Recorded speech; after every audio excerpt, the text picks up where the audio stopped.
거룩하신 구별된 새 특성을 지니시고 본질에서 동일하신 하나님, 하나님이 어떤 분인지 바르게 알았다면 결코 바로의 입에서 그렇게 파렴치하고 무엄한 언어가 나올 수는 없을 것입니다.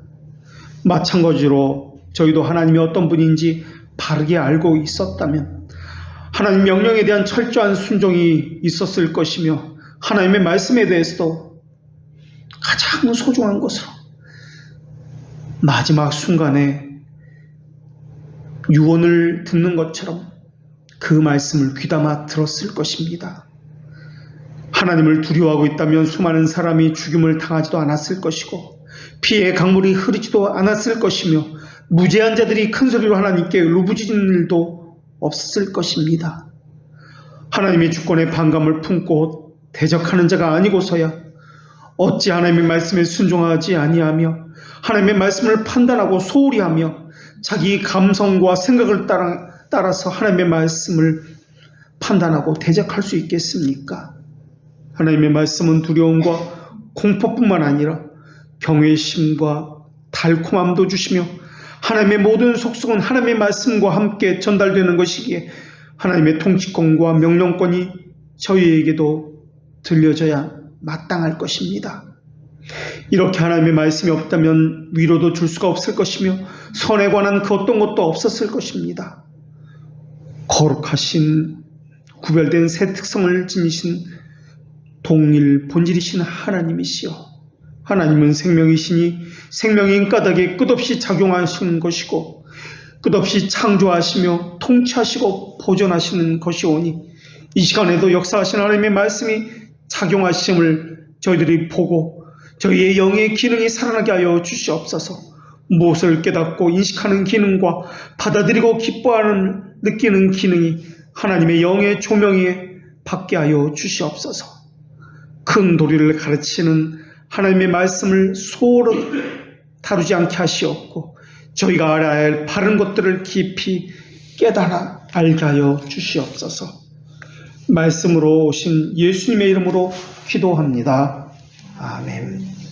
오늘 주시는 말씀 구약성경 말라기 3장 4절과 5절의 말씀입니다.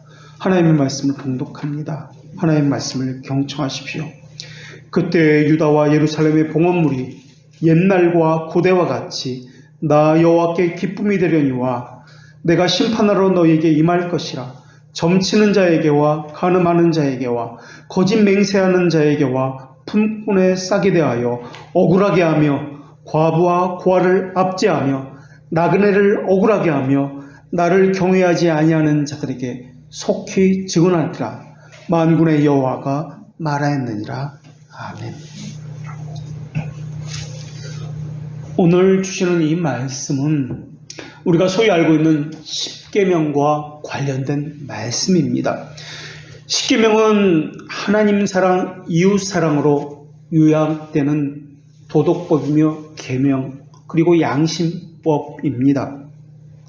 하나님 사랑이라는 것은 거룩이라는 말이고 이웃 사랑이라는 것은 의로움이라는 말입니다. 거룩과 의라는 것은 또한 하나님의 형상대로 지음받았다라는 말입니다. 또 거룩과 의라는 것은 관계라는 뜻을 가지고 있습니다. 그러니까 거룩이라는 것은 하나님과의 관계요, 의라는 것은 이웃과의 관계라는 뜻입니다. 사람은 하나님의 형상인 거룩과 의로서 영의 기능이 지음을 받았습니다. 그래서 이 기능이 온전하게 되면은 타락 전이나 중생 후에 이 기능을 가지고 하나님과 교제할 수가 있었다라는 말입니다. 그래서 그리스도를 머리로 하는 교회의 회원의 자격은 중생한 자이기 때문에 교회는 거룩한 교제가 있게 되는 것입니다. 하나님과의 거룩한 교제, 지체들과의 거룩한 교제가 반드시 있게 되는 것입니다. 거룩한 교제는 이렇게 참된 거룩과 참된 공의로 이루어져 있습니다. 참된 거룩은 십계명의 첫 번째 돌판과 관련되어지는 것이고, 참된 의로움, 이 참된 공의는 두 번째 돌판과 관련을 가지고 있습니다. 이것은 십계명만이 아니라 주기도문과도 관련이 되어지는데, 주기도문에는 6가지 청원이 나옵니다.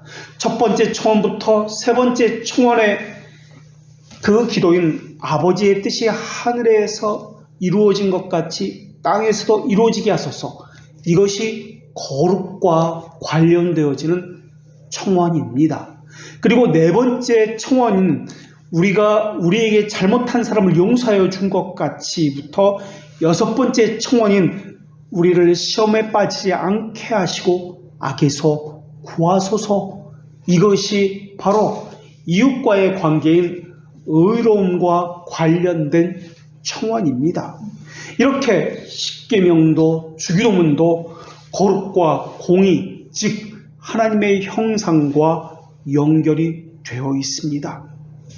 그래서 사람은 하나님에게 빚진 것이 거룩이고 다른 지체들에게 빚진 것이 의로움이다라고 고백하는 것이 주기도문이요, 또한 십계명을 통해서 자신의 삶, 하나님과의 관계, 이웃과의 관계를 살피게 되는 것이 양심법인 십계명입니다. 거룩은 제1원인이고 의는 제2원인입니다. 거룩은 영원이라는 개념이고 의는 시간과 공간이라는 개념입니다. 거룩은 하나님의 측면에서 말씀하고 있는 것이고 의는 사람의 측면에서 말씀하고 있는 것입니다. 그래서 거룩이 제1원인이기 때문에 거룩이 확신이 되면은, 또 확립이 되면은 자연스럽게 의로움은 거기에 따라서 나올 수밖에 없게 되어 있습니다. 이것을 또 이중지식이라고 이야기합니다. 하나님을 아는 지식이요, 또 동전의 다른 면인 인간을 아는 지식입니다. 이것은 분리되어지는 것이 아닙니다. 하나님을 아는 지식을 거룩이라고 할 때 인간을 아는 지식을 의라고도 이야기합니다. 그래서 신앙이라고 하는 것은 여기저기 흩어져 있었던 그 진리들이 하나로 꿰어지는 것입니다. 그래서 내 삶에서 이 꿰어진 것들이 적용되어지는 것, 이것이 성령님의 역사입니다. 자기도 모르는 사이에 엮여지고 꿰어져서 자신의 삶에서 적용되어지고 이해가 되어지는 것, 성령님의 역사로 인해서 이것이 일어나는 것입니다. 성도는 신앙생활을 하면서 하나님의 고결성에 대해서 점점 경험하고 깨닫고 이해가 되기 시작하면서 이것이 고백이 되어집니다. 그리고 사람과의 관계에서는 하나님을 향한 고결성이 다시 반영이 된다는 점에서 반영되는 것이 의로움으로 나타나는 것입니다. 그래서 오늘 말씀의 키워드는 하나님의 형상대로 지음받은 이 사람에게서, 이 사람에게 나타나는 거룩과 의입니다. 이 둘은 하나님을 아는 지식과 인간을 아는 지식처럼 동전의 양면성을 가지고 있기 때문에 따로 떼어놓고 볼 수가 없습니다. 그러나 인간을 아는 지식은 하나님을 아는 지식 가운데 반드시 종속되어야 한다는 것은 전제되어야 합니다. 우리가 드리는 예배나 헌상도 마찬가지입니다. 거룩만 가지고 되지 아니하고 함께 공의도 갖추어져 있어야 합니다. 그래서 오늘 본문 말씀은 거룩만이 아니라 의로움도 함께 봐야 한다는 말씀을 주요한 주제로 담고 있습니다.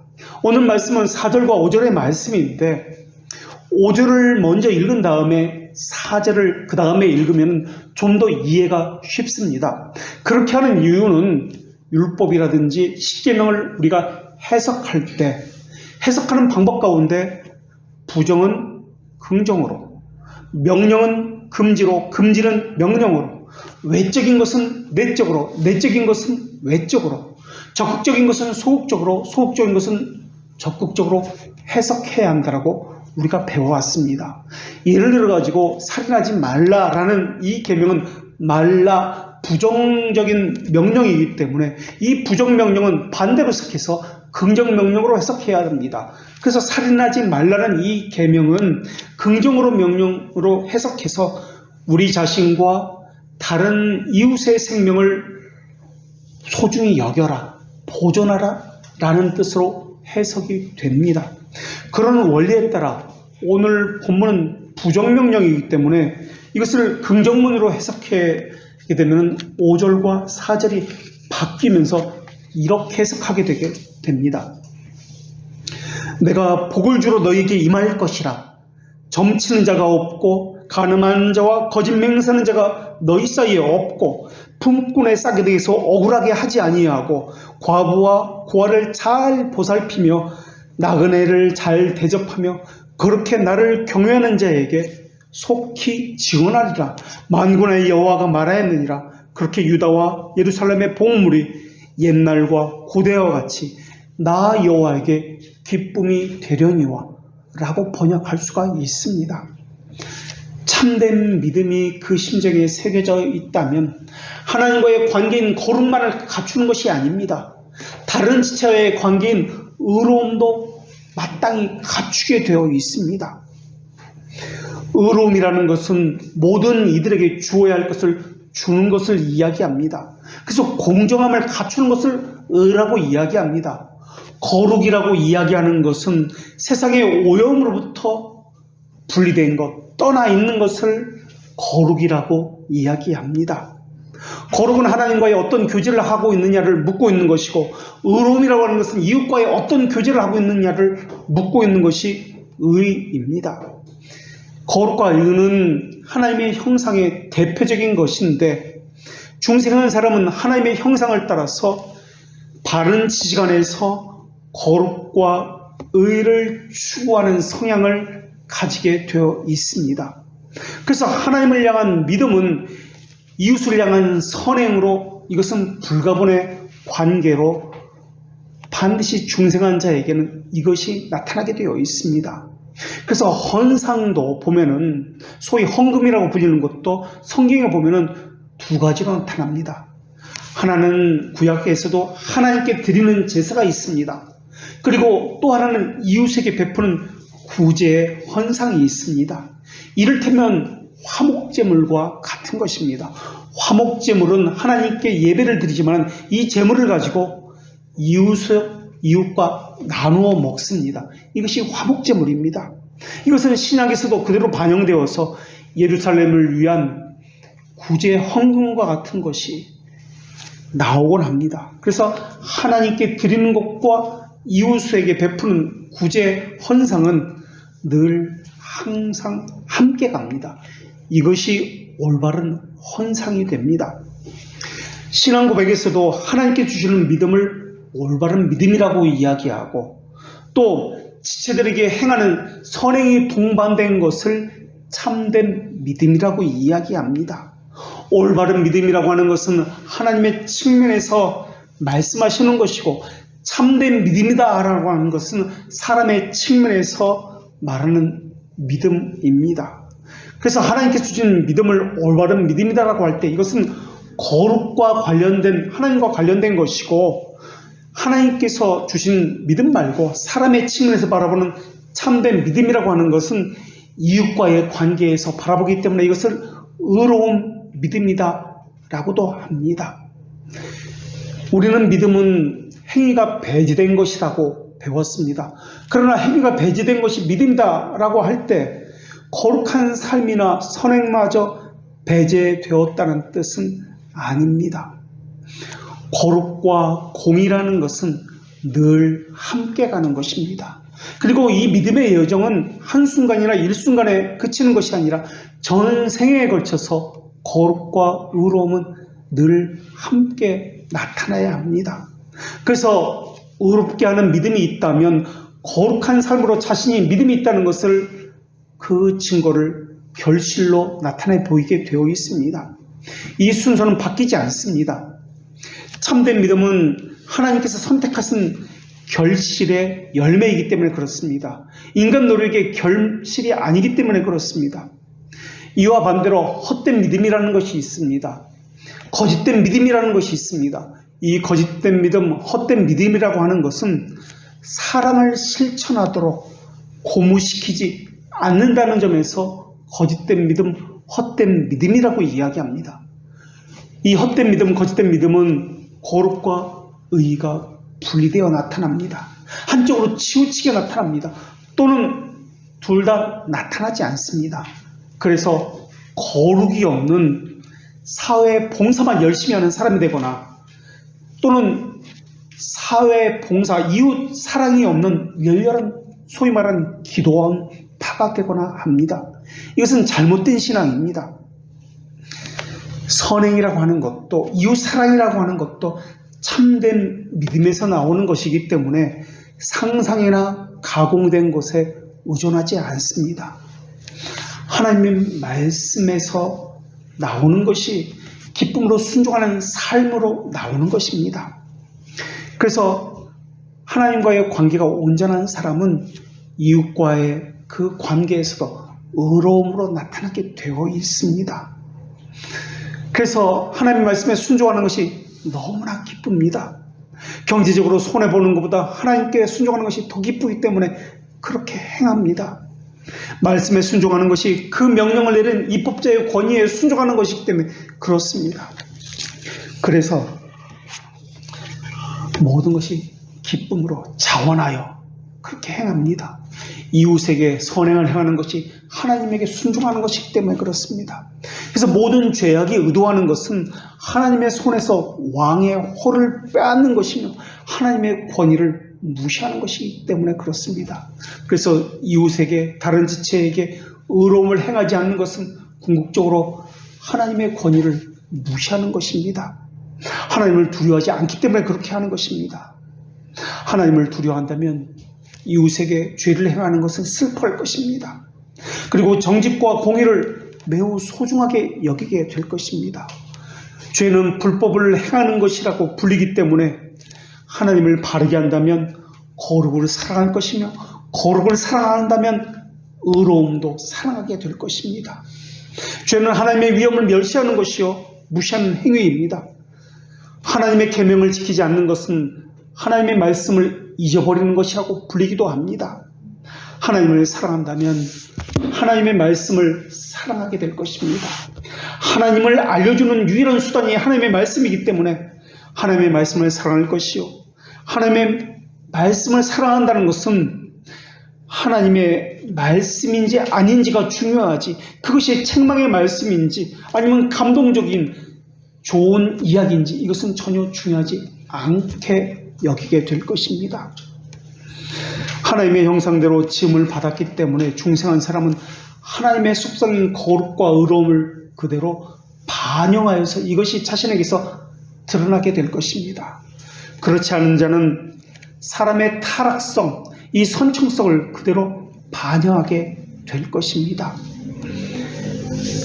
그와 같은 사람들은 아가 5장 4절의 말씀처럼 사랑하는 자가 문틈으로 손을 내밀 때 내 마음이 움직여서 라는 이 말씀처럼 행하게 되어 있습니다.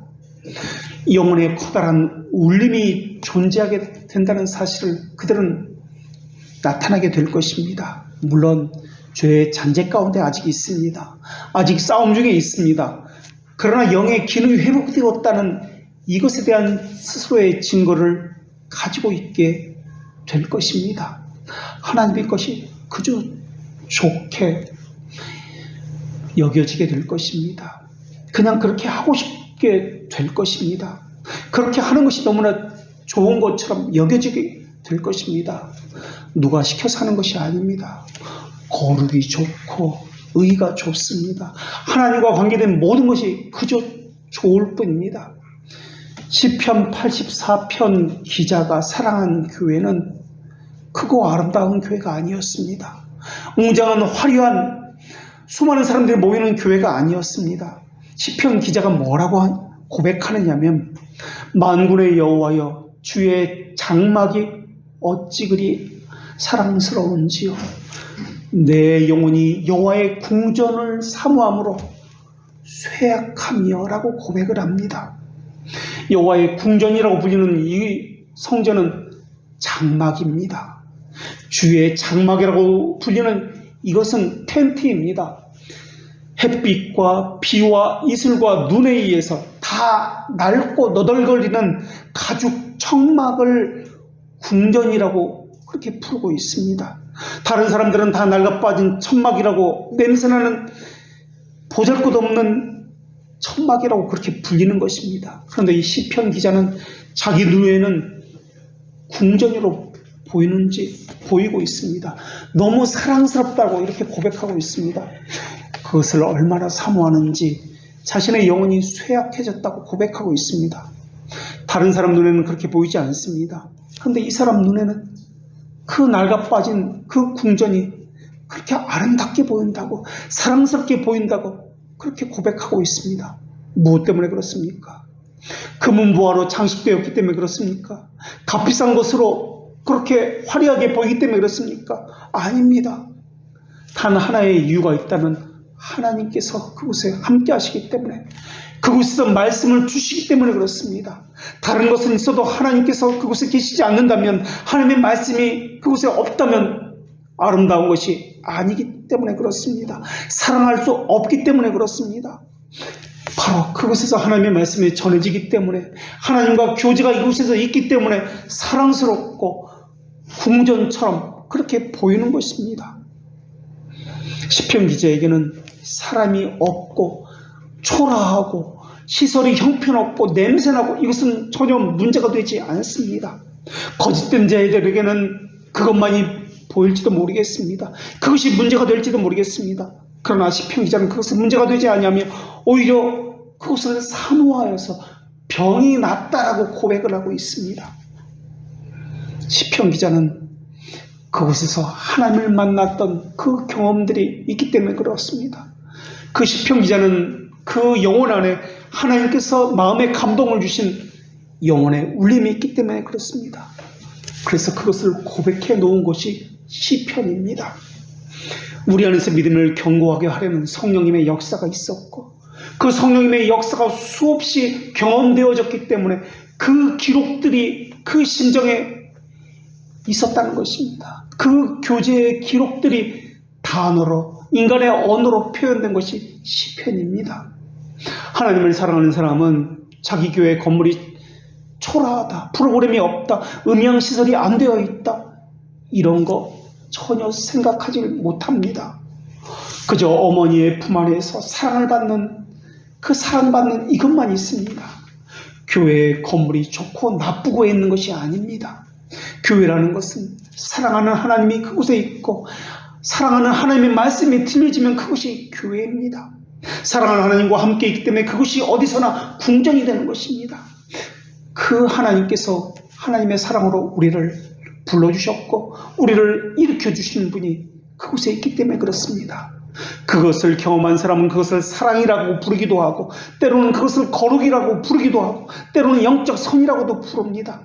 하나님께서 어떤 측면으로 하나님을 보여주시느냐에 따라서 달리 이름을 다르게 불려질 뿐이지 그의 실체는 늘 동일합니다. 그것의 실체는 하나님의 현존입니다. 하나님이 어떻게 그에게 보이시느냐, 실존입니다. 영의 기능을 회복한 사람은 하나님이 주시는 영의 역사로 인해서 사랑의 서신들을 늘 그 심정에 기록해 나가고 있습니다. 써도 끊이지 않게 솟아나는 그 풍부한 대화들을 오늘도 역시 써나가고 있습니다. 왕의 궁전에서 사랑하는 하나님과 함께 수많은 이야기들, 그 시간들이 그 사람에게 있습니다. 하나님에 대한 자기 감정의 고백도 있고, 하나님께서 내게 주신 수많은 사랑의 이야기들이 그 안에 있습니다. 그리고 수많은 은혜의 선물들과 혜택들이 그 심정에 모두 빠지지 않고 기록되어 있습니다. 내 누이, 내 신부야, 내가 내 동산에 들어와서 나의 모략과 향재료를 거두고 나의 꿀송이와 꿀을 먹고 내 포도주와 내 우유를 마셨으니 나의 친구들아 와서 먹으라. 나의 사랑하는 사람들아, 많이 와서 많이 마셔라. 이것이 하나님께서 우리를 초청하시는 그 사랑스러운 음성입니다. 사랑하는 분과 얼마나 수많은 대화가 오고 가는지 모릅니다. 구체적으로 세심하게 풍부하게 그 수많은 사랑의 미러들이 오고 가는 것, 그래서 보고 싶어서 병이 났다는 것, 이것이 시편 기자의 고백입니다. 이것을 경험해 보지 않은 사람은 하나님을 사랑하는 사람이 아닐 것입니다. 더 보고 싶고 더 가까이 가고 싶고 더 만나고 싶고 더 목소리로 듣고 싶어 하는 것, 이것이 하나님과의 관계 속에서 나타나는 거룩입니다. 이 거룩은 하나님과의 관계 속에만 나타나는 것 아닙니다. 지체들과의 관계 속에서 이것이 나타납니다. 우리 교인들, 우리 지체들 더 많이 보고 싶은 것, 더 가까이 가고 싶은 것, 더 무엇이라도 더 해주고 싶은 것, 이것이 의로움으로 나타나는 것입니다. 하나님의 말씀이 어찌 그리 단지요, 꿀송이보다 더 달다고 고백하고 있습니다. 그래서 그리스도인이라면 반드시 몸이 쇠약할 정도로 교회를 사랑하는 증거가 반드시 이 가슴 속에 간직하고 있는 것이 당연합니다. 그런데 그렇지 않다면 하나님과의 교제가 없다는 뜻일 것입니다. 하나님과의 교제가 없다는 말의 의미는 지체들과의 교제도 없다는 말의 의미일 것입니다. 그 말은 하나님의 심정의 두 개를 싫어한다는 의미일 것입니다. 그 말씀이 싫다는 것입니다. 그 지체들이 싫다는 의미일 것입니다. 율법을 범함으로 하나님을 욕되게 하느냐라는 말씀처럼 하나님을 사랑하지 않는다는 증거요, 지체를 사랑하지 않는다는 증거일 것입니다. 중생하지 못한 사람들은 하나님을 향해 있지 않습니다. 그 사람들은 지체를 향해서도 있지 아니합니다. 그저 이기적인 사랑으로 망토를 두르고 있을 뿐입니다. 이기적 사랑을 가진 사람은 하나님을 사랑하는 척할 뿐입니다. 지체를 사랑하는 척할 뿐입니다.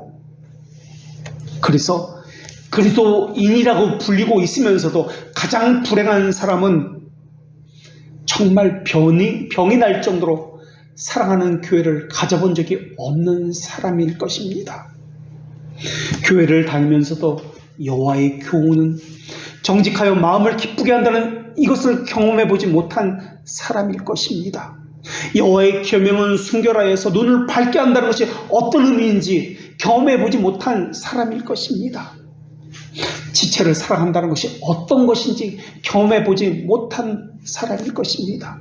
또 이전에는 경험했어도 지금은 없다는 사람도 있을 것입니다. 그런 사람도 무엇인가 잘못됐고 병이 된 사람일 것입니다. 말라기 시대 사람들은 그런 어떠했습니까? 말라기 시대 사람들은 예배를 안 드리고 있습니까? 아니면 제물을 안 드리고 있습니까? 아니면 아니면 봉사를, 섬김을 하지 않고 있습니까? 그들은 예배를 여전히 드리고 있습니다. 그들이 잘못한 것은 예배를 안 한 것이 아니라, 제물을 안 드린 것이 아니라 마음을 하나님께 드리지 않았다는 것입니다. 마지못해 형식적으로 하고 있습니다. 문제는 말라기 시대 사람들이 하나님께 제물과 예배를 안 드린 것이 아니라 하나님께서 그들의 예배와 제물을 받지 않으셨다는 것입니다. 왜 하나님께서 그들의 예물과 제물을 받지 않으셨습니까?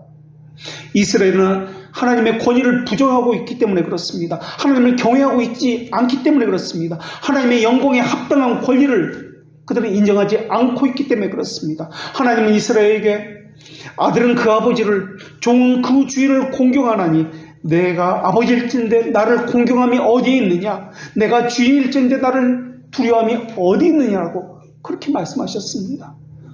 자녀로서 아버지를 공경함이 전혀 없다는 것입니다. 종으로서 주인을 공경함이 전혀 없었다는 것입니다. 그래서 하나님께서는 이스라엘 백성들에게 너희가 내 제단 위에 헛되이 불사르지 못하게 하기 위해서 성전문을 너희 중에 다를 자가 있으면 좋겠노라 라고 말씀하실 정도였습니다. 차라리 교회문을 닫아라는 것입니다. 내가 너희를 기뻐하지 아니하며 내가 너희 손으로 드리는 것을 받지도 아니하리다 라고 말씀하셨습니다. 이스라엘 백성은 여전히 드린다라고 이야기합니다. 여전히 예배를 한다라고 이야기합니다. 그런데 하나님께서는 받지 않는다, 차라리 성전문을 닫았으면 좋겠다라고 말씀하십니다. 하나님이 보시는 것은 그들의 겉으로 드러나는 행위가 아니라 그 중심을 보시기 때문에 그렇습니다. 자신을 향한 극단적 이기심으로 가득 찬 그들에게 하나님께서는 가까이 가지 않겠다고 말씀하신 것입니다. 영의 기능이 회복되지 않은 사람에게는 하나님께 가까이 갈 수가 없습니다. 오늘 본문에는 죄를 7가지로 분류해서 제시하고 있습니다. 이 7가지 죄는 그 당시 사회에 그 죄악들이 만연했다는 것을 보여주는 그러한 신뢰들입니다. 이 죄의 목록들은 7가지 죄만 있다는 말의 의미가 아닙니다. 대표적으로 제시된 것이 이 7가지 죄라는 의미입니다. 이 7가지 죄 가운데 제일 먼저 제시되는 죄는 점치는 죄입니다. 이 단어는 문자적으로 사람들이 알아들을 수 없는 주문을 한다는 그런 개념입니다. 반복적으로 주문을 외우는 겁니다. 자기가 의미를 모른 채 외우는 겁니다. 마치 주기도문이나 사도신경을 그 의미도 알지 못하고 주문을 외우듯이 반복하는 것처럼 그렇게 하는 것인지도 모르겠습니다. 그런 주문을 외우면서 하나님께 기도하고 있다, 예배하고 있다, 또는 하나님을 이용해서 무언가 혜택을 받기를 원합니다라고 하고 있는지도 모르겠습니다. 점치는 자라는 말의 의미는 영적으로 하나님 앞에 가증하게 행하는 모든 종류의 죄를 범한다는 의미입니다. 이 점친다는 표현은 구약성경에 7번이나 사용하고 있는데 무당, 점쟁이, 마술사와 관련되어 있을 때 이 단어가 사용되었습니다. 이 점친다는 것은 하나님을 알지 못하는 이방인들의 문화라는 의미가 있습니다. 이스라엘 안에는 이런 문화가 없었습니다. 세상의 가치관이 외부에서 교회 안으로 들어왔다는 의미입니다. 그래서 세상의 가치관을 가지고 교회에 들어오는 것을 조심해야 합니다. 이스라엘에게는 점치는 풍속이 없었습니다. 하나님은 거룩한 공동체에 이러한 자들을 살려두지 말라라고 명령을 하셨습니다. 그런데 이스라엘 백성들은 하나 둘 이러한 것을 허용하기 시작했습니다. 그래서 지금에 이르게 된 것입니다. 이러한 계명은 10계명의 1계명과 2계명에 해당됩니다. 이 10계명의 정식 명칭은 우리가 10가지 언약의 말씀이라고 배워서 알고 있습니다. 이것에 대해서는 우리가 3년간이나 배웠기 때문에 구체적인 설명은 여기서는 하지 않도록 하겠습니다. 둘째, 간음하는 자인데 이것은 성적인 모든 종류의 죄를 범하는 것을 이야기합니다. 간음한 자는 또한 성경에서는 돌로 쳐서 죽일 것을 명하셨습니다. 이 계명은 7계명과 연관된 계명입니다. 세 번째, 오늘 본문에서 제시하고 있는 죄는 거짓 맹세하는 죄입니다. 거짓말과 관련된 모든 종류의 죄악을 범하는 것을 이야기합니다. 이들은 여호와의 이름을 빙자해서 거짓을 맹세했습니다. 교회에서도 거짓말을 남발하고 있습니다. 교회 EPC에 서약을 합니다. 교회에 들어왔다는 자체가 그 교회의 질서와 가르침에 순종합니다 라는 서약을 하는 것과 마찬가지입니다. 그런데 과연 그 교회에 들어와서 그 교회의 질서를, 그 교회의 가르침을 순종하고 따르고 있습니까? 그렇게 하고 있지 않습니다. 여전히 내가 보기에 좋은 대로, 내가 중심이 되어서 내가 하고 싶은 대로 하겠습니다 라고 하고 있습니다. 다시 말하면 하나님의 이름을 망령되이 일컫고 있는 것입니다. 거짓 맹세를 하고 있는 것입니다. 이 계명은 제3계명인 여호와 이름을 망령되이 부르지 말라는 계명과 연관되어 있고 9계명은 내 이웃에게 거짓 증거를 하지 말라는 것과도 연관되어 있습니다. 10계명 10가지 언약의 말씀에 그 계명 중에서도 핵심 계명은 스가랴 5장 3절에 의하면 우리가 배워서 알고 있는 대로 3계명과 그리고 지금 8계명인 도둑질하지 말라 계명이 핵심 계명입니다. 그래서 10계명을 요약하면은 그 요약한 계명은 3계명과 8계명으로 요약됩니다. 오늘 본문에서 거짓 맹세는 단순히 맹세를 지키지 않았다는 것만을 이야기하지 않습니다. 의도를 가지고 거짓되게 했다라는 의미입니다. 이스라엘이 저지른 네 번째 악행은 품꾼의 사기에 대해서 억울하게 하는 것과 과부와 고아를 압제하는 것과 나그네를 억울하게 하는 그러한 죄들입니다. 자기 힘을 이용해서, 자기 인맥을 이용해서 힘없는 자들 학대하고 착취하는 모든 범죄를 의미하는 이러한 죄입니다. 이것은 8계명의 도둑질하지 말라는 계명과 10번째 계명인 내 이웃의 집을 탐내지 말라는 계명과도 연관된 계명입니다. 재판관은 뇌물을 받고 판결을 굽게 하고 있습니다. 죄지은 권력자들을 죄가 없다고 무죄 방면합니다. 이것이 오늘날 말라기 시대의 그러한 모습들이었습니다. 하나님께서는 이 같은 행위를 엄중히 금하셨는데도 불구하고 말라기 시대까지 이 악행은 근절되지 않았고 지속되고 있습니다. 고아와 과부는 착취의 대상이 아니라 자비와 구제의 대상이었습니다. 나그네는 고아와 과부와 마찬가지로 율법이 말하는 전형적인 사회적인 약자였습니다. 그런데 말라기 시대 사람들은 나그네를 압제했고 학대했고 고아와 과부의 것을 착취했습니다. 하나님께서는 이들에게 학대하지 말라고 명하시면서 그 이유에 대해서도 말씀해 주셨습니다. 이스라엘이 과거 애굽 땅에서 너희도 나그네였으니라 라고 말입니다. 이 말씀의 의미는 만약에 나그네를 학대한다면 너희도 애굽 사람들처럼 심판을 받게 될 것이다 라는 뉘앙스도 담겨있는 말씀입니다.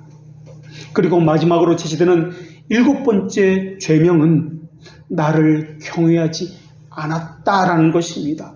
나를 경외하지 않는 자들에게 속히 증언하리라 심판의 말씀을 지금 하고 있습니다. 그러면서 하나님을 경외하지 않은 이 죄가 다른 모든 죄들의 근원이다라는 것을 밝히고 있습니다. 여호와 백성이라는 것을 자처하면서도 하나님을 경외하지 않는다면 하나님의 말씀도 얼마든지 무시할 수 있다는 것을 지금 오늘 본문에서 보여주고 있습니다. 하나님을 경외하지 않는 사람은 거룩에 있어서도 이웃과의 관계에는 의로움에 있어서도 무시할 것입니다. 공의라는 말은 완전하다는 말이 아닙니다. 하나님의 자비와 관련되어진 말이며 죄들의 용서라는 말의 의미가 공의라는 말입니다. 그래서 성경에 보면은 특히 시편에 정의, 공의 이 두 단어가 함께 나오는 곳이 많이 있습니다. 그래서 저스티스와 라이처스니스는 구별해서 사용해야 합니다. 공의라는 말은 하나님의 죄들의 사명과 관련되어 있는 그러한 단어이기 때문에 시편 기자는 하나님 앞에 나는 죄가 없습니다라고 호소하는 기도를 할 때 공의의 하나님이라는 기도를 하고 있습니다. 교회 내에는 4가지 부류의 사람이 있습니다. 그 중에 중생하지 않은 사람이 있고 중생한 척하는 사람이 있습니다. 그러나 중생하지 않은 사람의 대부분은 교회 밖에 있습니다. 그래서 교회 내에 있는 중생한 척하는 사람은 경계해야만 합니다. 교회에서 가장 경계해야 하는 사람이 중생하지 않은 사람이 아니라 중생한 척하는 사람입니다. 중생한 척하는 사람들은 형식과 외식에 의해서 예배라든지 헌상이라든지 봉사라든지 이런 것을 하기 때문에 그렇습니다. 그런 사람들은 프로그램에 의해서 목사가 되기도 하고 장로가 되기도 합니다. 중요 직분에 앉기도 합니다. 그러나 그러한 사람에 의해서 교회가 무너진다는 것을 우리가 명심해야 합니다. 참된 교회에 속한 사람은 그리스도인의 표지가 있는데 그것이 믿음입니다. 믿음으로만 참된 신자라는 것이 알려지게 되어 있습니다. 그런데 문제는 세상에 있는 모든 종파의 교회, 그리고 교회에 다닌다는 모든 사람들은 교회 이름으로 자신의 교회를, 자기가 다니는 교회를 참된 교회라고 생각한다는 점입니다.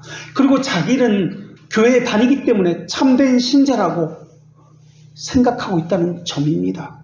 모두가 자기 교회를 참된 교회, 자기를 참된 신자라고 여기고 있습니다. 거짓된 교회라고 여기지 않습니다. 거짓된 신자라고 말하지 않습니다.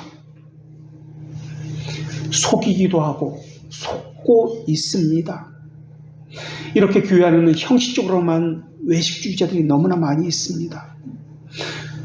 교회의 표지 가운데 하나가, 참된 교회의 표지 가운데 하나가 순전한 복음 교리가 선포되어진다는 말입니다. 성경에 명시된 그 순전한 교리 그대로 행하고 있다라는 말의 의미가 순전한 복음 교리가 선포된다는 의미입니다. 성경이 명하기 때문에 순종한다는 의미입니다. 성경이 명하지 않기 때문에 거부한다는 의미입니다. 그러나 이스라엘 백성은 명했는데도 순종하지 않습니다. 명하지 않았는데도 행하고 있습니다. 그리고 두 번째 표지가 그리스도께서 제정하신 대로 성례의 순수한 집행을 행한다는 것이 교회, 참된 교회의 표지 두 번째입니다. 성례를 표징으로서가 아니라 표징된 것, 성례의 의미 세 가지를 가지고 있어야 한다는 의미입니다. 그러니까 성례를 순수하게 집행한다는 말의 의미는 그저 자리에 앉아가지고 세례를 받는다, 성찬에 참여해서 먹고 마신다는 의미가 아닙니다. 세례의 세 가지 의미가 우리가 이미 배워서 알고 있는 대로, 첫째, 교회 등록의 관문인 죄들의 용서가 있어야 합니다. 이것을 다른 말로 칭이라고 이야기합니다. 칭의가 있어야 합니다. 두 번째, 세례의 두 번째 의미, 난행, 고행이 있어야 합니다. 참된 회개입니다. 세 번째는 약속입니다. 믿음의 모든 혜택에 참여하게 된다는 약속이 세례의 의미입니다. 이 세례의 의미 세 가지를 알고 세례를 받아야만 합니다. 이것이 가르쳐져야만 합니다. 그리고 성찬을 받을 수 있습니다. 성찬은 죄들의 용서가 전제되어야만 참여할 수가 있습니다. 죄들의 용서라는 말은 하나님과의 거룩, 지체와의 의로움을 이야기합니다. 이것이 회복되었다는 말입니다. 화목하게 되었다는 말의 의미입니다. 성찬은 믿음으로 먹어야 한다라고 말합니다. 이 믿음으로 먹어야 한다는 말의 의미는 첫째, 그리스도의 고난과 교제하게 되었다는 의미입니다. 두 번째는 그리스도께서 나를 위해서 십자가에서 죽으셨다는 것을 내 심정에 보관하고 있습니다 라는 의미가 믿음으로 먹는다는 의미입니다. 고난과 교제하고 십자가의 죽으심이 내 심정에 보관되어 있습니다 라는 말의 의미는 자기 죄기를 죽이는 것과 자기 영을 살리는 것을 얼마나 하고 있는지를 묻고 있는다는 말입니다. 그렇게 하지 않는 사람은 성찬에 참여할 수 없다는 의미입니다. 그런 자들이 성찬에 참여하면 죄를 먹고 마시는 것이기 때문에 그렇습니다. 그리고 온 회중이 하나님의 진노를 받기 때문에 그렇습니다. 그렇기 때문에 하나님께서 재현하신 것들을 바르게 수용하지 않으면 성찬을 올바로 참여하는 것이 아닙니다. 그런 것은 참된 교회가 아닙니다. 참된 교회가 아니라는 말의 의미는 참된 신자가 아니라는 말과 거의 동의어입니다. 그리스도께서 고난을 받기 위해서 십자가를 지셨다는 말의 의미는 우리에게 생명을 주시기 위해서라는 의미입니다. 그 생명을 받은 사람은 하나님과의 관계에서는 거룩을 추구하게 되어 있습니다. 이웃과의 관계에서는 의로 무장되어서 하나님과의 교제 그리고 지체들과의 교제가 이루어지게 되어 있습니다. 이것을 상징이다, 표징이다고 이야기합니다. 사실 상징이라는 말의 의미는 로마 카톨릭에서 잘 쓰는 단어이기 때문에 조심스럽습니다만은 이 단어는 심벌이라는 의미가 아니라 사인이라는 의미로서 상징, 표징이라고 그렇게 우리가 이해해야만 합니다. 그리스도께서 가진 영생이 우리 것이 된다는 확신이 성찬입니다. 이 말은 우리가 그리스도의 나라에서 제외되지 않는다는 의미입니다. 다시 말하면 죄들의 용서를 받아서 결코 정죄되지 않는다는 의미가 성찬에 참여한다는 의미입니다. 그래서 세례도 성찬도 하나님의 형상도 십계명도 주기도문도 모두 거룩과 공의라는 개념이 다 들어 있습니다. 이것을 충분히 인지하고 있어야 합니다. 그래서 실제의 삶에서도 하나님과의 관계인 거룩, 이웃과의 관계인 의로움이 교제 가운데 이루어지고 있어야만 합니다. 그래야 성례에 참여할 수 있게 되는 것입니다. 이것이 참된 교회의, 참된 신자의 표지 두 번째입니다. 참된 교회의 세 번째 표지는 죄에 대한 처벌, 다시 말하면 기강이 실행되고 있는가 하는 것입니다. 히브리서 12장 5절에 보면은 주께서 살아가신 자를 징계하신다는 말씀이 나옵니다. 5절과 6절에 징계라는 이 단어가 나오는데, 이 징계라는 단어가 바로 디스플린이라는 단어, 징계라는 단어입니다. 다시 말하면 기강이라는 단어입니다. 이것이 있어야 참된 신자요, 참된 교회라는 것입니다. 다시 말하면 참된 신자라는 의미는 말씀을 가지고 자신을 훈계하고 있느냐, 이것이 말씀이 내게 적용되고 있느냐, 이것이 바로 참된 신자라는 개념입니다. 기강이라는 말은 성경에서 또 교훈이라는 단어로 번역되어 있기도 하고 교육, 징계라는 단어로도 또는 훈련이라는 단어로 번역되어 있습니다. 그래서 시편 기자는 나를 훈계하신 여호와께 감사나이다. 이때 훈계라는 단어로 쓰고 있는데 이 단어가 바로 디스플린, 징계라는 단어, 다시 말하면 기강이라는 단어입니다. 다윗이 또한 고백합니다. 밤마다 내 심정이 나를 교훈하도다. 이때 교훈이라는 단어가 바로 밤마다 내 양심이 자신에게 기강을 세웁니다 라고 고백하고 있는 것입니다. 기강은 혼내는 것만이 아닙니다. 내 몸이 그것을 기억하게 되는 훈련을 의미합니다. 지속적으로 고치는 것이 훈련입니다. 그것이 몸에 배어있는 것, 그래서 자기 스스로 자기를 훈계하는 훈련이 있게 되는 것, 이것이 기강입니다.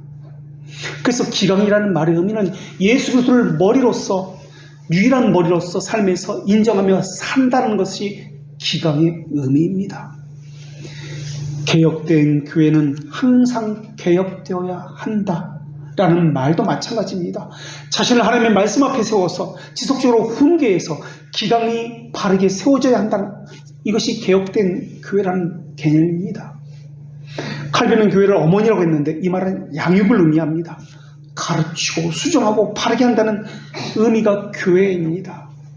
그래서 이것이 기강의 의미입니다. 그래서 기강이라는 말은 세 가지로 말할 수 있는데, 첫째, 교육을 시킨다. 둘째, 머리로 배운 교육이 자기 몸에 배이도록 훈련을 시킨다. 셋째, 몸에 배인 훈련을 가르치는 사람 없이 자기 스스로 할 수 있도록 연습을 한다. 이 세 가지 것이 기강입니다. 이것이 있는 교회가 참된 교회요, 이것이 있는 사람이 참된 신자입니다. 이 세 가지 것을 하는 곳이 교회입니다. 그래서 교회가 하는 교육의 내용은 하나님을 향해서는 거룩이요, 지체를 향해서는 의를 훈련시키고 가르치고 배우게 하는 것입니다. 이것이 있는 교회가 참된 교회고, 이것이 있는 사람이 참된 신자입니다. 지속적으로 훈련해야 합니다. 이것이 몸에 배어서 가르치는 자가 없어도 혼자서도 삶에서 할 수 있는 것이 신자요, 교회입니다. 그렇다면 지금까지 있었던 교회들은 어땠는지를 생각해 보십시오. 지금까지 나는 어떤 신자였는지 생각해 보십시오. 지금까지 다녔던 교회를 분명 참된 교회라고 생각하면서 다녔을 것입니다. 거짓된 교회라고 생각했으면 다니지 않았을 것이기 때문에 그렇습니다. 그렇다면 순전한 말씀 선포가 있었는지를 생각해 보십시오. 그 말씀 그대로 성경이 명하는 것은 행했고 명하지 않은 것은 그 교회에서 행하지 않았습니까? 그 교회에 바른 기강이 있었는지도 생각해 보십시오. 성례에 대해서 무엇을 빼거나 더하지 않았는지도 생각해 보십시오. 혹시 성례에 대해서 그 의미를 가르치지 배워본 적이 없었습니까? 그렇다면 성례에 대해서 뺐다는 말입니다. 무언가 뺐다라는 것입니다. 교회에 예배에 대해서, 절기에 대해서, 그 외의 것에 대해서, 성경이 명하지 않은 것에 대해서 더한 것이 없었습니까? 그들 스스로 자기 교회를 무엇이라 부르냐가 중요한 것이 아니라 참된 교회의 표지가 있었느냐, 이것이 중요합니다. 내가 나를 신자라고 그리스도인이라고 부르는 것이 중요한 것이 아니라 그 증거가 있었느냐, 이것이 중요합니다. 아무리 그 교회 간판이, 장로교회라는 간판이 적혀 있어도 그 교회는 장로교회가 아닙니다. 그런데도 그 교회에서 참된 믿음을 받을 수 있었다고 생각하며 다녔는지도 모르겠습니다.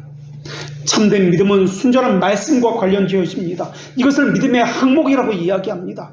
교회의 예식 프로그램으로 영혼을 변화시킬 수 있는 것이 아닙니다. 하나님만이 영혼을 변화시킬 수 있습니다. 하나님은 그러나 말씀이라는 이것을 가지고 복음 선포를 통해서, 믿음이라는 수단과 말씀 선포를 통해서 이 일을 행하십니다.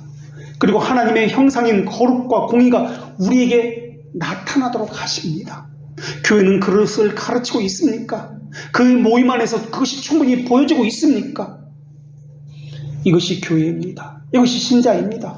우리는 믿음을 달라고 기도하는데 하나님이 믿음을 주신다는 말의 의미는 무엇이 내 안에 들어와 앉아있다는 말의 의미가 아닙니다. 믿음이 내 안에 들어와서 무슨 형체를 가지고 있다는 말의 의미가 아닙니다. 하나님의 것을, 그러니까 거룩과 의를 내가 수용하게 되었다는 말의 의미가 믿음이 우리에게 있다는 말의 의미입니다. 말라기 시대 사람들은 이것이 없었습니다. 하나님의 말씀을 수용하지 않았습니다. 하나님의 계명과 하나님이 지정하신 방식을 수용하지 않았습니다. 하나님의 방식이 싫다고 이야기합니다. 하나님의 계명도 싫다고 이야기합니다. 예배도 하는데 내가 원하는 방식 그대로 하겠다는 겁니다. 제물도 드리는데 내가 원하는 방식 그대로, 내가 하고 싶은 그대로 하겠다는 것입니다. 더하거나 빼서 하겠다는 것이 말라기 시대의 예배요, 제물이요, 또한 신앙의 방식이었습니다. 그래서 거짓된 교회와 거짓된 교회는 기강이 없습니다. 하나님의 말씀보다 자신이 세운 귤에 더 많은 권세와 권위를 부여합니다. 그리스도의 멍에 굴복하지 않습니다. 하나님의 말씀대로 성례를 집행하지 않고 자신이 합당하다고 생각하는 대로 성례를 덧붙이거나 빼서 자신의 소견에 옳은 대로 행합니다. 거룩에 대해서 비웃습니다. 거룩한 삶을 살려는 사람에 대해서 경멸하고 비난하고 그들을 어떻게든 제거하려고 합니다. 교회에 들어왔다는 말의 의미는, 그것은 세례와 성찬도 마찬가지인데 성령님으로 말미암아 거룩과 의를 내 안에 세우기 위한다는 의미입니다. 평생의 거룩과 의를 세우기 위해서 교회 안에서나 내 삶에서 죄의 잔재와 싸운다는 의미입니다. 혼자 싸우는 것이 아니라 우리가 함께 기강의 훈련을 받는다는 의미입니다. 그래서 기도를 우리는 하늘에 계신 나의 아버지가 아니라 우리 아버지하고, 이때 아버지는 삼위 동등의 동질의 하나님입니다. 우리가 함께 합니다. 그래서 그 상징적인 표가, 우리가 함께 한다는 상징적인 표가 세례와 성찬입니다. 예배에서 우리라는 개념, 우리가 함께라는 개념이 제거돼 버리면 그것은 잘못된 예배입니다. 그래서 우리는 우리가 함께 어린이부터 남녀노소 함께 예배를 합니다. 그런데 기강이 없으니까 내버려 두는 겁니다. 자기 소견에 옳은 대로 이것이 더 좋아 보이니까, 이렇게 하면 사람이 더 많아진다라고 하니까 그렇게 하는 겁니다. 그러다 보니까 곰팡이처럼 죄의 세력이 조금씩 들어와서 이스라엘 전체를 다 뒤엎어버린 겁니다. 처음에는 하나만 허용했을 것입니다. 이해관계가 걸려 있어서 그냥 불편한 것이 싫어서 허용하고 넘어갔을 것입니다. 아는 사람이라 그냥 허용했을 것이고, 이건 별거 아니야, 사소한 것이라 그래서 허용했을 것입니다. 하나둘 허용한 것이 이제는 걷잡을 수 없이 이스라엘 전체를 불경건함으로 잡아 먹혀버리게 된 것입니다. 이제는 하나님을 향해서는 거룩이 없습니다. 다른 지체를 향해서는 의가 없습니다. 그저 예배드렸다는 형식, 제물을 드렸다는 의식만 남아 있습니다. 많은 사람들은 좋은 게 좋은 거라고 이야기하기 시작합니다. 그러나 그리스도의 사랑과 좋은 게 좋은 거라는 사고방식은 결코 조화를 이룰 수 없는 것입니다. 만일 자신이 참된 교회에 속했다면 서로가 같은 지체임을 인정하는 삶을 살게 될 것입니다. 같은 지체란 말의 의미는 우리라는 개념은 신분의 고하가 없다는 말의 의미입니다. 지체라는 말은 서로가 서로에게 헌신하고 서로가 서로에게 배운다는 의미입니다. 이것은 선택사항이 아니라 필수사항입니다. 오늘 본문에서 유대와 예루살렘이라는 말의 의미는 모든 성도를 의미하는 그러한 단어입니다. 그들은 서로가 서로를 향해서 우리라고 부르고 있습니다. 그런데 이스라엘은 우리와 함께라는 이 개념이 깨트려 버렸습니다. 고아는 따로, 나그네도 따로, 과부도 따로. 우리라고 부르고 있지만 차별이 있고 함께하는 것이 없습니다. 따로 따로. 소년부는 소년부대로 따로, 청년부는 청년부대로 따로, 유치부는 유치부대로 따로, 일부 예배 따로, 이부 예배 따로. 따로라는 개념입니다. 함께가 아닙니다. 교회를 구성하는 요소는 보이는 요소와 보이지 않는 요소로 구성되어 있습니다. 둘 다 중요합니다만 먼저 되어야 하는 것은 보이지 않는 요소입니다. 그것이 전제되지 않으면 보이는 요소도 소용이 없습니다. 다시 말하면 표징과 표징된 것이 있는데 표징이라는 것은 표징된 것을 위해서 존재합니다. 교회를 하나로 묶어두는 것은 교회에 보이지 않는 요소는 하나님의 말씀 안에 표징된 것 아래 모두가 하나 함께 모였다는 것입니다. 그래서 교회는 모두가 함께라는 개념을 가졌습니다. 예배도 모두가 함께입니다. 성찬도 모두가 함께라는 개념입니다. 그 말씀 아래 모두가 함께 모여서 동일한 그 말씀을 듣고 있으며 들은 그 말씀에 우리 모두가 함께 순종하는 그러한 개념이 교회이며 예배입니다. 하나님의 말씀의 권위 아래 우리가 모두 함께 보호를 받습니다. 그래서 교회는 하나님의 권위와 하나님의 말씀에 모두가 함께 순종함으로써 참된 신자로 발견되어지는 것입니다. 참된 신자는 그래서 홀로 존재하는 것이 아닙니다. 성도의 교통 가운데 함께 존재하는 것입니다.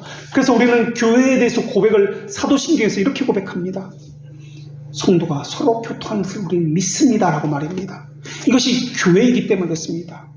서로 교통함으로 거룩한 하나님과의 관계가 나타나고 지체들과의 관계는 의의가 나타납니다. 이것이 확인되어집니다. 그래서 교회라고 부르며 성도가 서로 교통하는 것이라고 이야기합니다. 다시 말하면 교회는 교회의 지체로서만 존재할 때 교회가 되는 것입니다. 교회에서 떨어져 나가서 나 혼자만 신앙생활을 잘하겠다, 이것은 있을 수가 없습니다.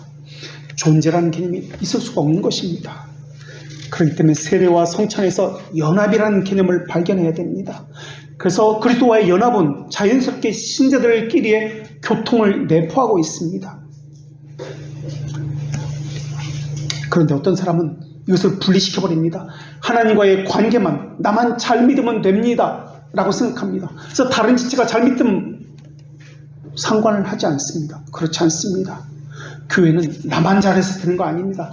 다른 지체도 함께 잘 되도록 서로가 훈계하고 권면하고 함께 이끌어서 함께 가야 합니다. 연합은 하나님을 향해서는 거룩함의 연합이요 지체들과는 의로움의 연합입니다. 그래서 하나님을 향해서도 지체들과의 연합에서도 함께 있어야 합니다. 그래서 거룩과 공의를 표징인 예배 의식에 담아야 합니다. 예배는 표징입니다. 표징 자체가 중요한 거 아닙니다. 이 안에 무엇을 담고 있느냐, 이것이 중요합니다. 이 의식이 하나님을 기쁘게 하는 것 아닙니다. 찬송이 하나님 기쁘게 하는 거 아닙니다. 기도, 신앙고백, 헌상, 이런 의식 자체가 하나님을 기쁘게 하는 거 아닙니다. 이 안에 거룩과 공의가 담겨 있어야만 하나님을 기쁘게 하는 것입니다.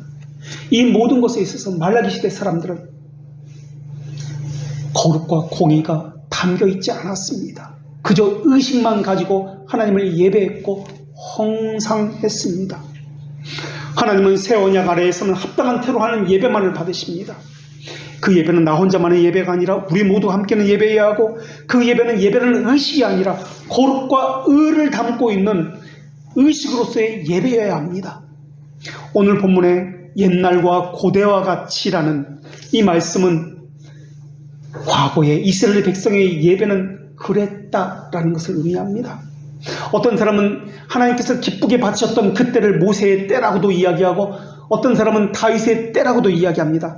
그러나 그때가 중요한 게 아니라 그것 거룩과 공의로 세워지던 그것이 중요합니다.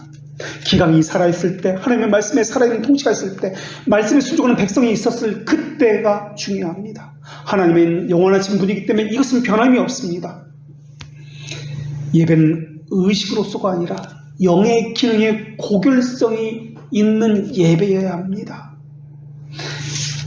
이 연합의 극치는, 이 아름다운 성찬에서 이 은혜 언약의 극치를 볼 수가 있습니다. 그래서 자신을 살피라라고 하는 이 말의 의미는 하나님과의 관계 속에서 거룩이 지속적으로 드러나고 있는가, 또는 우리 아버지라는 관계 속에서 지체들에게 의로움이 드러나고 있는가 살피라는 의미입니다. 그래서 교회론이 없는 구원론은 없습니다. 어떤 사람들은 세례를 받은 것 자체가, 교회를 다닌 것 자체가 구원받았다라고 이야기합니다. 이건 구원론입니다. 근데 여기는 교회론이 없습니다. 세례를 구원론의 관점에서만 보면 세례를 받았기 때문에, 나는 교회를 다녔기 때문에, 나는 직분이 있기 때문에 구원받았다라고 할 수 있습니다. 이게 로마 가톨릭의 사상입니다. 그러나 우리는 그렇게 배우지 않습니다. 교회론에서 보아야 세례의 구원론적인 의미가 완성됩니다. 오늘 본문에서 여호와께서 심판을 베푸기 위해서 임하실 것이라는 말씀이 있습니다. 심판에는 공의의 심판과 정의의 심판이 다르다는 것을 우리가 벨지카 신앙고백서 20장에서 배워서 알고 있습니다. 다만 여기서 설명하지 않는데, 공의의 심판은 자비의 심판이라고 하고 하나님의 백성을 위한 것입니다. 정의의 심판은 유기된 자들을 위한 심판입니다. 하나님께서 심판하기 위해서 우리에게 오신다라고 묻습니다. 심판하러 오실 때 거룩하고 의로우신 하나님께서는 이것을 보실 것입니다. 하나님은 소멸하는 분이십니다. 영의 기능 가운데 완전한 타락과 완전한 부패성을 가진 사람은 하나님의 진노를 받는 것 외에는 그 어느 것도 기대할 수 없을 것입니다. 그런데도 지금 그들은 저속한 희고들을 바라고 있습니다. 혐오스러운 불경건으로 일궈내면서 그들은 예배를 드린다라고, 제물을 드린다라고 그들은 이야기하고 있습니다. 하나님은 분명 유기된 자와 중생한 척하는 사람에게는 하나님의 정의의 영광을 명시하신다고 말씀하셨습니다. 오늘 본문에 심판한다는 이 단어는 말라기 2장 17절에 정의라는 단어로 번역된 동일한 단어입니다. 정의에 하나님을 명시한다는 뜻입니다. 그들은 하나님의 심판을 조소하는 자들입니다. 하나님께 예배를 조소하는 자들입니다. 공의와 거룩을 조소하는 자들입니다. 이것이 없으면 하나님을 예배할 수가 없습니다. 우리는 어떤 사람입니까? 하나님의 형상대로 지음받은 사람이 맞습니까? 나는 누구이고 어떤 존재입니까? 하나님께서 우리를 어떻게 지금까지 인도해 오셨는지를 생각해 보십시오. 내가 원치 않았던 일도 있었을 것입니다. 내가 원했고 기뻐했던 일도 있었을 것입니다. 과연 그것이 하나님께서 원하셨던 일인가? 이것은 또 다른 문제일 것입니다. 왜, 무엇 때문에 눈물을 흘렸는지도 생각해 보십시오. 어떻게 해서 하나님께서 우리를 이 교회까지 부르셨는지도 생각해 보십시오. 서로 모르던 사람이었습니다. 그런데 우리는 서로가 함께 예수 그리스도 안에서 이 자리에 모였습니다. 왜 우리를 부르셨고 모이게 하셨습니까? 하나님의 형상인 거룩과 의로움을 완성케 하기 위해서 부르신 것 아닙니까? 이제 영원에서 비밀적으로 계약하셨던 하나님의 언약이 시간 안에서 펼쳐 보여지고 있습니다. 그 언약을 통해서 신비를 보이신 하나님의 은택들을 하나하나 살펴보십시오. 여러분이 누리게 될 하나님의 영광이 어떤 것인지 하나하나 생각해 보십시오. 우리 안에 정말 하나님께서 지으셔 가신 거룩과 공의가 있습니까? 선함은 심판이라는 필연성을 가져올 것입니다. 마찬가지로 구속주는 심판주라는 필연성을 가져올 것입니다.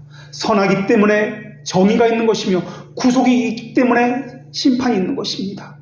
그러나 하나님의 백성이 받는 심판은 공의의 심판이지 정의의 심판이 아닙니다. 그러나 모두가 다 하나님의 백성이라고는 생각하지 마십시오. 하나님의 형상대로 지음받은 자들만이 하나님의 자녀입니다. 거룩과 공의를 추구하는 성향이 그들은 반드시 있습니다. 하나님의 백성은 이미 죄들의 용서를 받았고 하나님과 화목하게 되었기 때문에 하나님의 형상인 거룩과 의를 회복한 자들입니다. 그들에게는 반드시 하나님과의 거룩한 교제가 이루어지고 있습니다. 그래서 그들은 이렇게 고백합니다. 나의 기도를 기쁘게 여기시기를 바라나니 나는 여호와로 말미암아 즐거워하리로다. 아멘. 기도하겠습니다. 구별된 세 특성을 가지시고 동등한 본질이신 삼위동질의 하나님, 하나님의 말씀과 약속을 따라 믿는 자가 복되다고 선언하신 말씀을 들었습니다. 하나님을 기뻐한다는 증거를 가진 자로서 마음이 정직한 자들은 다 즐거이 주의 말씀을 서로 교통하고 사귐이 있는 교제가 있는다는 것도 배웠습니다. 하나님이시여, 하나님 안에 있는 올바른 영혼들에게 거룩함과 의로움을 사모하는 마음을 주셨사오니 이것이 완성을 향해서 날마다 나아가게 하시옵고, 하나님의 형상을 살아가는 자로서 사람이 원래 가지고 있는 본질이 지닌 고유한 상태를 회복한 자들답게 거룩과 의로움이 유지될 수 있도록 은혜의 방편을 잘 활용하기도 하여 주시옵소서. 하나님의 거룩하심으로 보험을 받는 언약이 모든 보편교회에도 주어졌사오니 진리의 거룩함께 함께 하나님을 믿게 하는 격려와 하나님을 섬기게 하는 동기도 지속적으로 받게 하여 주시옵소서. 진실되게 믿게 하여 주시옵소서. 외식적이나 형식적이지 않게 하시옵고, 말에 관한 것이 아니라 실행에 관한 것이 되게 하여 주시옵고, 피조물의 거룩함은 하나님의 거룩하심이 피조물에게 비춰서 반사되는 빛인 것처럼 저희에게서 하나님의 형상이 온전함이 날마다 의로움으로 나타나게 하여 주시옵소서. 하나님으로 이 땅에 오신 예수 그리스도의 이름으로 기도합니다. 아멘.